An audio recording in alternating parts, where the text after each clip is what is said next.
श्री महाप्रभु जी वाणी 17 अगस्त 1983। कल प्रातःकाल से हेड़ा खंडेश्वरी देवी के लिए अनुष्ठान पूजा आरंभ होगी और हेड़ा खंडेश्वरी सप्तशती का 1008 बार पारायण होगा। सभी लोगों को प्रातःकाल या सायंकाल पाठ में भाग लेना चाहिए। जिस तरह आप मंदिर में जाते हैं उसी तरह धुनी में भी जप व ध्यान के लिए जाइए। फिर भी मुख्यतया केवल कर्मयोग की ही होनी चाहिए। बिना कर्मयोग के जीवन में उन्नति नहीं हो सकती।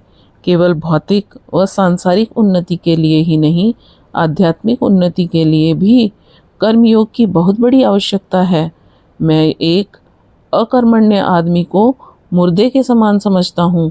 केवल कर्मयोग से आप आगे बढ़ सकते हैं। आपका मन शुद्ध हो जाएगा, शुद्ध विचार आवेंगे। कर्मयोग आपके स्वास्थ्य के लिए भी लाभदायक है।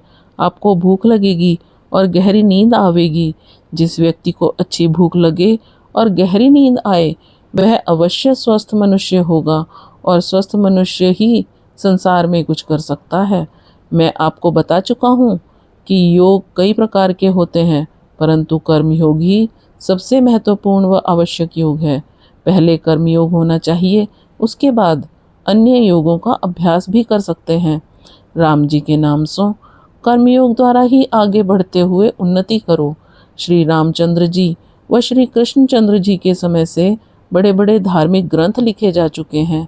वे सभी कर्मयोग का महत्व बतलाते हैं और इसकी महानता की शिक्षा देते हैं। ईसा मसीह एक कर्मयोगी थे और मोहम्मद साहब ने भी कर्मयोग के पथ को अपनाया था। जितने भी महान पुरुष हुए हैं सबने कर्मयोग के द्वारा ही उन्नति की है। फुरो राम जी के नाम सो कर्मयोग आपको एक सच्चा जीवन बिताना सिखाता है। कर्मयोग ही संसार को बदल सकता है। अकर्मण्यता ही सब दुखों और संकटों का कारण है। राम जी के नाम सो राम, स्टालिन, मुसोलिनी, हिटलर सभी कर्म द्वारा ही क्रांति लाए। जो कुछ भी उन्होंने किया कर्म से किया।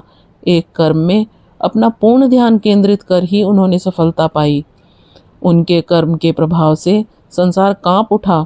उन्होंने दुनिया को बदल दिया। राम जी के नाम सो कर्म योग तत्काल फल देने वाला होता है। क्या आज तक जो कुछ यहाँ पर हो रहा है उसका किसी भी माध्यम के द्वारा प्रचार किया जा रहा है? फिर भी कर्म की शक्ति के प्रभाव से विश्व भर के लोग, सारी सृष्टि ही यहाँ खींची चली आ रही है, जैसे कि आंधी तूफान से उड़ा करके लोग लाए गए हों।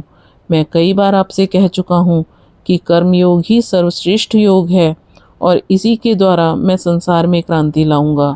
यह भी बार बार कह चुका हूँ कि सबसे ऊंची वस्तु कर्मयोग है। मैंने बार बार यह भी कहा है, फुरो, यह क्रांति इतनी भयंकर होगी कि यह मनुष्य के दिल दहला देगी। यह क्रांति संसार से वृक्ष और पत्तियों को भी मिटा देगी और यह आणविक शस्त्रों के प्रयोग से होगा। राम जी के नाम सो मैंने आपको कर्मयोग की शिक्षा बार बार दी है। प्रत्येक तरह से ही हमें कर्मयोग से ही आगे बढ़ना है।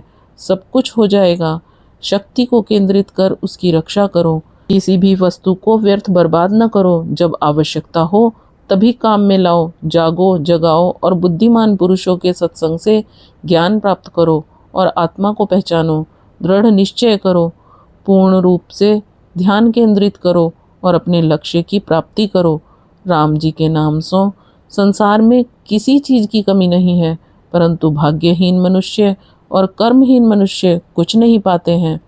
जो मैं आपको बता रहा हूँ यह बस फुरो मंत्र है। फुरो मंत्र अविनाशी है। पिंड कांचा, शब्द साचा। राम जी की ताई ऐसे मनुष्य हैं जो कि 9 कम 100 हैं और कुछ ऐसे हैं जो 100 कम 9 हैं, अर्थात संसार में भांति भांति के लोग हैं और अवस्था के अनुसार भी भेद ही है।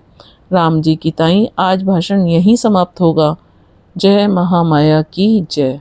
अगर आप हेड़ा खान बाबा जी के बारे में और ज़्यादा जानकारी चाहते हैं तो डिस्क्रिप्शन में दिए गए लिंक पर क्लिक करें और इस वीडियो को ज़्यादा से ज़्यादा लाइक, शेयर और सब्सक्राइब करें। Thank you.